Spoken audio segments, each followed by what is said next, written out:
महानुभाव, आज हम उत्तम संयम की ओर बढ़ रहे हैं। संयम एक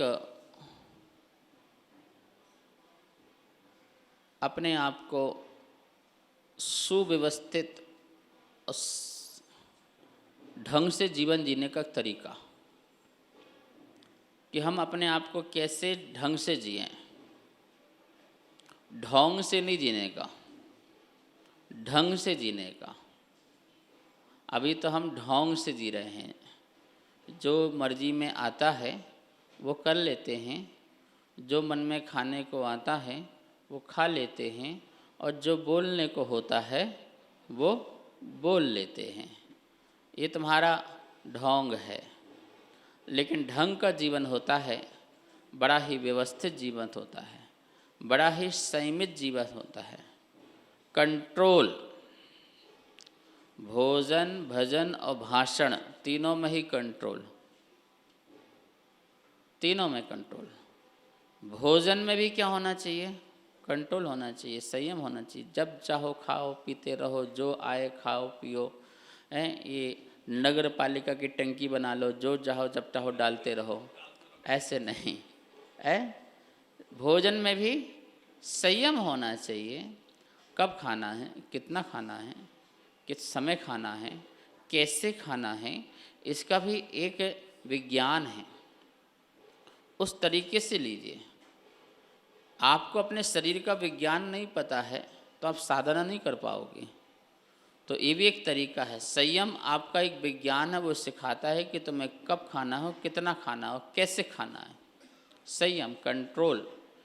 इंद्रिय निरोधः संयमः। इंद्रियों का निरोध करने का नाम संयम है।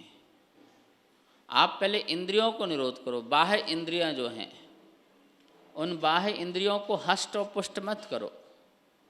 जितनी इंद्रियों को हष्ट और पुष्ट करोगे, वो उतनी ही असंयम की ओर भागेंगे, असंयम की ओर जाएगा समय। आप चक्षु इंद्रिय को हष्ट पुष्ट करोगे, ये सब जितनी इंद्रियां हैं फिर डिमांड करेंगी। क्या करेंगी? और तुम कितनी डिमांड पूरी करोगे? एक डिमांड करते करते तो थक गए। एक मांग क्या भरी, अभी तक मांग पूरी नहीं हो रही है। तो वही डिमांड पूरी नहीं हो पा रही है। और फिर 5 इंद्रिय की डिमांड, एक एक इंद्रिय के अनंत अनंत डिमांड हैं। किस किस को पूरा करोगे? इसलिए बाह्य इंद्रिय को पहले कंट्रोल, संयमित करो। नहीं, इतने बार भोजन मिलेगा, इतने बार ये सब कुछ होगा, इसके अलावा कुछ नहीं होगा। तो ये संयम। भोजन में भी रोक लगाना, ठीक है ना। भजन, भजन गाओ, प्रभु के गाओ, और यहाँ वहाँ के भजन नहीं, यहाँ वहाँ के गीत नहीं, जो राग बढ़ाएं, जो द्वेष बढ़ाएं, जो संसार के प्रति प्रेम बढ़ाए, ये वाले भजन नहीं। जो आत्मा से प्रेम बढ़ाए, आध्यात्मिक हो, धार्मिक हो, सार गर्भित हो, वैराग्य वर्धक हो, रत्नात्रय को बढ़ाने वाले हों, देव शास्त्र गुरु में भक्ति पैदा करने वाले हों, ऐसे भजन करो। लेकिन आप संसार वर्धक भजन करोगे तो उसमें भी संयम रोकना चाहिए, उसको भी कंट्रोल करो। और तीसरा है भाषण। भाषण, भाषण में बहुत कंट्रोल होना चाहिए। वाणी संयम, वचनों में संयम होना बहुत ज़रूरी है। कल बताया था मैंने भाषण के बारे में कि क्या से क्या हो जाता है। अति भाषण भी नहीं होना चाहिए, अति प्रलाप भी नहीं होना चाहिए, अति प्रपंच नहीं होना चाहिए। इन सब में अति बोलते ना, इति की अति होती है। जहाँ भी अति अति होगा वहाँ हमारा मन अति चंचल होगा। जब अति चंचल होगा तो न सामायिक होगी, न कायोसर होगा, न ध्यान हो पाएगा, ठीक है ना। तो हम संयम के नाव में बैठें, संयम को रत्न कहा है। क्या कहा है? संयम क्या है? एक रत्न है, और उस रत्न की संभाल कैसे होगी? उस रत्न को कैसे संभालोगे? लिखा है ना यहाँ पे,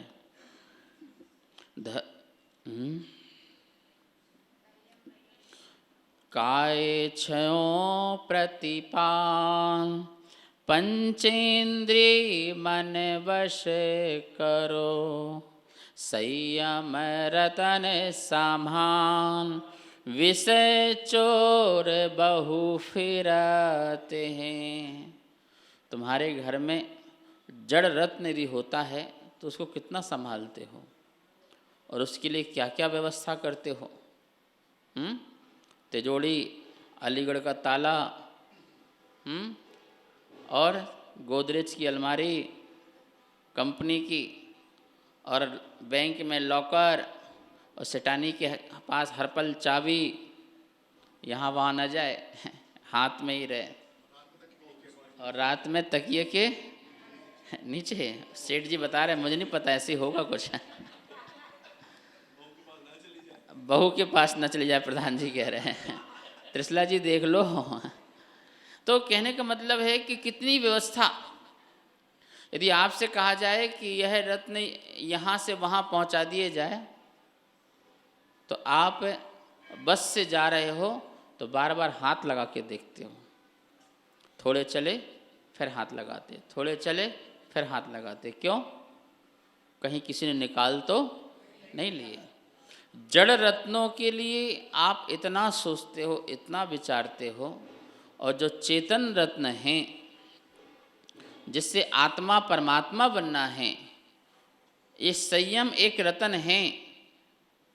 जैसे आप हर बार हर समय उस पॉकेट में रखे पैसे को या धन को बार बार छू के स्पर्श करके देखते हो, ऐसे ही हर समय के बाद, हर 5-10 मिनट के बाद अपने संयम की, कहीं मैंने वाणी में असंयम तो नहीं लाया, कहीं मैंने जीवों की रक्षा करने में आलस और प्रमाद तो नहीं दिखाया, कहीं मैंने अधिवचाल रूप से कहीं किसी को बोल तो नहीं दिया, कहीं मैंने ऐसी कोई वस्तु का सेवन तो नहीं किया जो असेवनीय था, निंदनीय था और पाप युक्त था। ऐसा तो मैंने नहीं कर लिया। या कोई अनुमोदना कर दी हो, किसी दूसरों के लिए अनुमोदना कर दी हो, तो कहीं ऐसा पाप तो मैंने नहीं किया। उसको बार बार देखो, उसको बार बार समझो। जितने बार स्मरण करोगे उतना संयम का पालन होगा। और यदि आपने उसको स्मरण नहीं करा, विस्मृति आपकी आ गई, तो संयम रतन क्या लिखा है? विषय चोर बहु फिरत हैं। जो चोर होता है वो क्या करता है? आपका इंतज़ार करता है, आपकी आंखें कब बंद हों और कब हम अपना काम कर दें। चोर इसी इंतज़ार में रहता है बस कि आप सोए नहीं और हमने अपना काम। लेकिन आजकल के चोर बड़े बदमाश हो गए हैं, वो इंतज़ार नहीं करते, तुम्हारे सामने ही चोरी करके जाते हैं। पता है ना, किसी भी बहाने से घर में आ जाते हैं।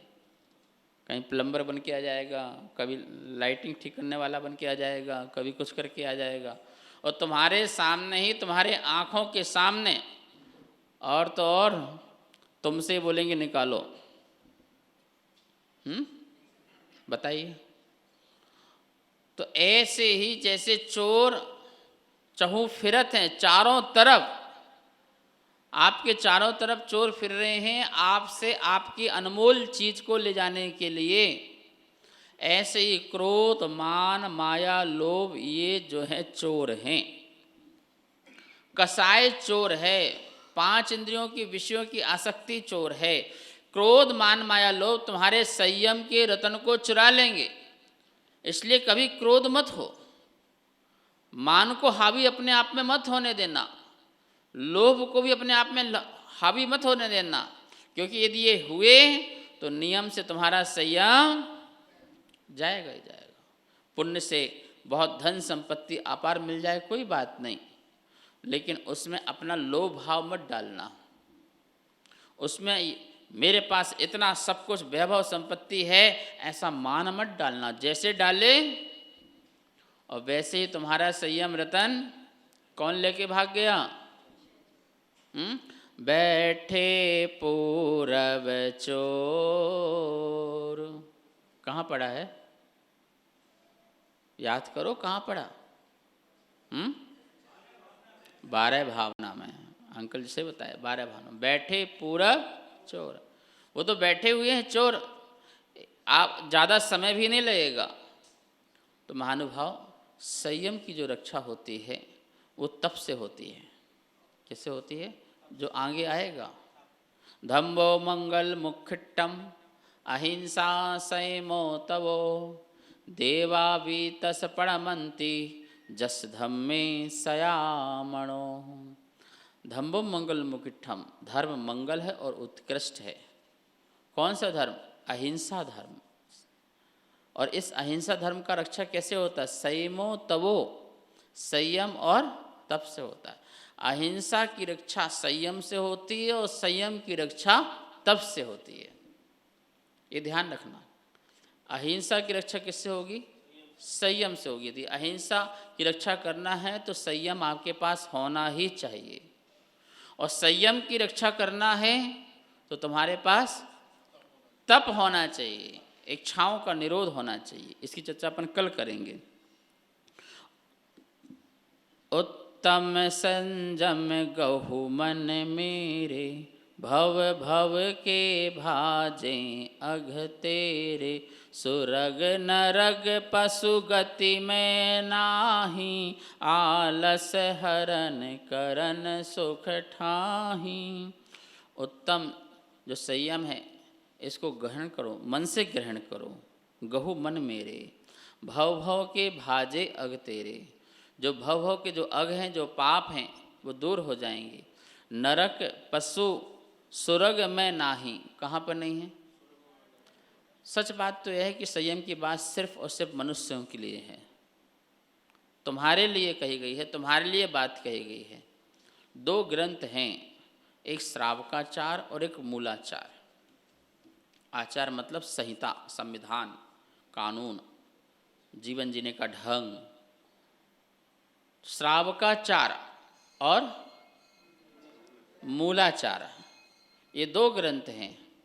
श्रावकाचार श्रावक के लिए है, गृहस्थ के लिए है, और मूलाचार मुनियों के लिए है। ये श्रावकाचार देवों के लिए नहीं है,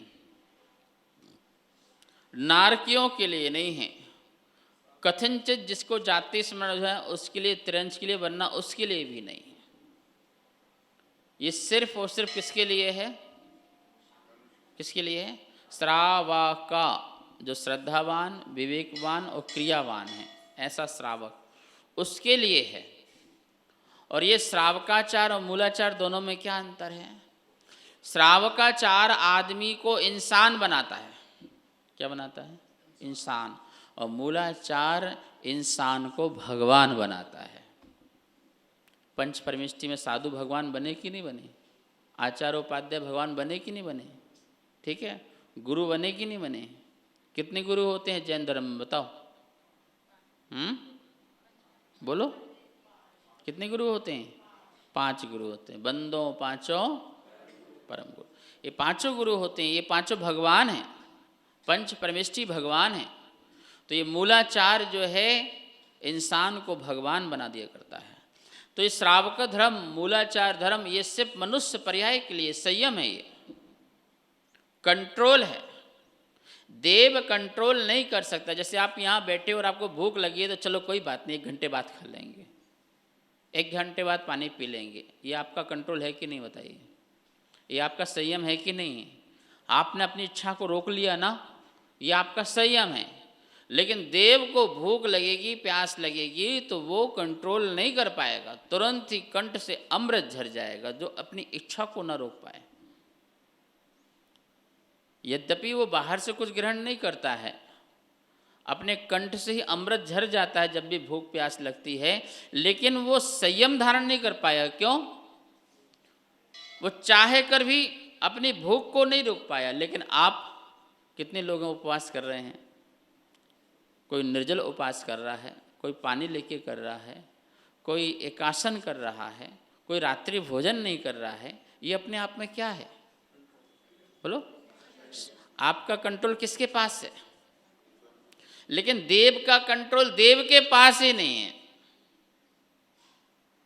देव के पास उसको भोग की इच्छा होगी तो वो भोग को रोक नहीं पाएगा, और आपके अंदर भोग की इच्छा होगी तो आप भोग को रोक सकते हैं। आपके पास कंट्रोल है। आप संसार, शरीर और भोग, इन तीनों से निवृत्ति पा सकते हैं। लेकिन देव न संसार से, न शरीर से और न भोग से कहीं से भी निवृत्ति नहीं पा सकता है। वो संसार में भी है, शरीर में भी है और भोगों में भी लिप्त है। क्यों? उसका ऐसा ही नियोग है। साता वेदनी कर्म का ऐसा ही नियोग है कि उसे सारे भोग नहीं है, उसे सारा पुण्य भोग नहीं है। स्वधर्मेंद्र कर रहा होगा बड़ा धर्म, लेकिन जो उसका वैभव, उसकी संपत्ति, उसको भोग तो भोग नहीं भोगना है, उसके कर्म का उदय है, जो उसको उपयोग करना ही करना है, उसके बस की नहीं है। लेकिन तुम्हारे बस की है। तुम अपनी इच्छाओं को रोक सकते हो, अपने आप को रोक सकते हो। इसलिए मनुष्य पर्याय ही संयम के लिए है और कोई दूसरी पर्याय नहीं है। तो आप लोग सौभाग्यशाली हैं कि नहीं है? बोलो, भाग्यशाली है ना, जहाँ पर आप क्या कर सकते हैं? संयम। तो ये मनुष्य पर्याय अनमोल है। ऐसे मिट्टी में, वो एक भजन है ना, मनुज जन्म अनमोल रे, मिट्टी में मत घोल रे, अभी मिला है फिर ना मिलेगा, कभी नहीं कभी नहीं कभी नहीं। मनुज जन्म अनमोल रे, मिट्टी में मत घोल रे, अभी मिला है फिर ना मिलेगा। आवाज नहीं आई? अभी मिला है फिर ना मिलेगा। सत्संग में तू जाया कर, गीत प्रभु के गाया कर। सत्संग में तू जाया कर, गीत प्रभु के गाया कर। सांझ सवेरे बैठ के भैया आत्म ध्यान लगाया कर। सांझ सवेरे बैठ के भैया आत्म ध्यान लगाया कर। अंदर के पट खोल रे, मिट्टी में मत घोल रे, अभी मिला है फिर ना मिलेगा। एक काम करो, एक जगह निशान तो लगाओ कि बस, इतने के बाद बस, बस महाराज जी इतना हुआ, इसके बाद बिल्कुल बस, फिर नहीं करेंगे, संसार में फंसेंगे। इसके बाद निवृत्ति लेंगे। इसके बाद घर में भले रहो, घर में सन्यासी के जैसे रहेंगे, बिल्कुल फारिग, तो फारिग हो जाना। हाँ, जब मैं दिल्ली में पहली बार आया तो दरियागंज पहुंचा तो वहाँ पर एक की 5 पुत्रियाँ बड़ी टेंशन में, महाराज शादी कब होगी, विवाह कब होगा, विवाह कब होगा। मैंने चिंता मत करो, सब समय से अच्छे से बढ़िया से हो जाएगा। मुनिराज या तो बोलते नहीं है, बोलते हैं तो सब अच्छा होता है। तो मैंने उनको बोला, और बस 5-6 साल बाद फिर वो जब मुझे मिले तो मैंने कहा उन बच्चों का क्या हुआ? बोले सबकी शादी हो गई। मैंने बोला कमाल की बात है। मैंने कहा सब शादी हो गई? बोले हाँ शादी। अब तो महाराज मैं फारिग हो गई। क्या बोले? सब कामों से बिल्कुल, जिम्मेवारी से बिल्कुल फारिग हो गई। मैंने कहा चलो। बोले नहीं नहीं नहीं नहीं, अभी इतना भी फारिग नहीं हो गई। मैंने क्यों? बोले अब तो जीवन जीने का आनंद आया है। बोले क्या? बोले मैंने सोच लिया है, मैं तो सारे देश विदेश दुनियादारी सब घूमूंगी, बिल्कुल सब। कुछ नहीं कर पाई अपनी जिंदगी में, कुछ नहीं कर पाई। अब क्या करना है? अब तो पूरा यहाँ भी जाना, वहाँ भी जाना, दुबई भी जाना, सिंगापुर भी जाना है, यहाँ घूमना है, वहाँ घूमना है, ये खाना है, वो पीना है। अब तो मैं अपनी लाइफ जीऊँगी। तो मैंने कहा इसका नाम फारिग थोड़ी है, ये तुम तो पाप में लिप्त हो रहे हो। बड़ी मुश्किल से तुम्हारा तो जीवन संकट से निकला, ये भी एक संकट ही तो है ना कि जिम्मेवारी, किसी जीव की जिम्मेवारी लेना और उसको पूरा कर देना, ये बहुत बड़ी बात होती है। अब इतना हो जाने के बाद भी तुम जानबूझ करके लिप्त होना चाह रहे हो, जानबूझ करके तुम गड्ढे में गिरना चाह रहे हो, ये अच्छी बात नहीं है। अब फारिग होना चाहिए, घर में रह करके सन्यासी जीवन जीना चाहिए, या तो सन्यासियों के साथ जीना चाहिए या फिर घर में ही सन्यासी जीवन जीना चाहिए। नहीं महाराज, शरीर काम नहीं करता है। सुनो सुनो भाई, संयम के लिए शरीर की नहीं, साहस की जरूरत है। किसकी जरूरत है? साहस की, आत्मबल की, आत्मबल की जरूरत है। ये संयम का मार्ग, ये संयम का मार्ग कांटों का सेज है, इसमें वही बढ़ सकता है जिसका आत्मबल तेज है। क्या है? कौन सा बल चाहिए? कंबल। बोलो, ओढ़ते हो ना, अभी ठंडी आने वाली है। कौन ओढ़ते हैं कंबल? बोलो, तुम्हारे साधु कंबल ओढ़ते हैं? नहीं, काम, बोलो, बल। जिसके पास क्या होता है? कौन सा बल? शरीर का? नहीं भैया, शरीर का बल नहीं। शरीर के बल से क्या होता है? शरीर के बल से कम बल नहीं होता है। आप अंदर से बलहीन हो, आप अंदर से, आपका आत्मबल नहीं है। यदि आत्मबल आपका अंदर से बढ़ जाए तो मोक्ष मार्ग में तन से बूढ़े व्यक्ति तो बढ़ सकते हैं, लेकिन जो मन से बूढ़े हो गए वो नहीं बढ़ सकते हैं। आप मन से बूढ़े हो सकते हो, तन से बूढ़े देखो कितने साधु हैं वर्तमान में, 15-15, 25-25 किलोमीटर चलते हैं संग में रह करके। कैसे चल जाते हैं भाई? और आप 1 किलोमीटर बोलते हैं हमारी कमर में दर्द हो रहा है, हमारे सिर में दर्द हो रहा है। थोड़ा संयम पालन करने का हो तो बस महाराज जी हम सब कर लेंगे, एक चाय की छूट मिल जाना चाहिए। क्या बात है भाई, एक चाय की छूट भी तुमको चाहिए? इतना भी तुमको संयम एक दिन का नहीं हो पा रहा है? एक दिन का पंखे का त्याग नहीं हो पा रहा है? एक दिन बिस्तर का त्याग नहीं कर पा रहे हो? और एक दिन अपनी कोठी और महल का त्याग नहीं कर पा रहे हो? क्या तुम्हारा संयम? नहीं, ये सिर्फ और सिर्फ मनुष्य धर्म की एक धरोहर है जो तुम्हें प्राप्त हुई है, जो तुम्हें कर्म के विरासत से तुमको मिल चुकी है कि तुम मनुष्य हो। मनन करो, चिंतन करो, मंथन करो, तुम क्या हो सकते हो, क्या हो और क्या हो सकते हो, और जो हो सकते हो उसमें आगे बढ़ो। जैसे मैंने कहा कि तुम्हारा ये मनुष्य भाव सिर्फ और सिर्फ संयम के लिए मिला हुआ है।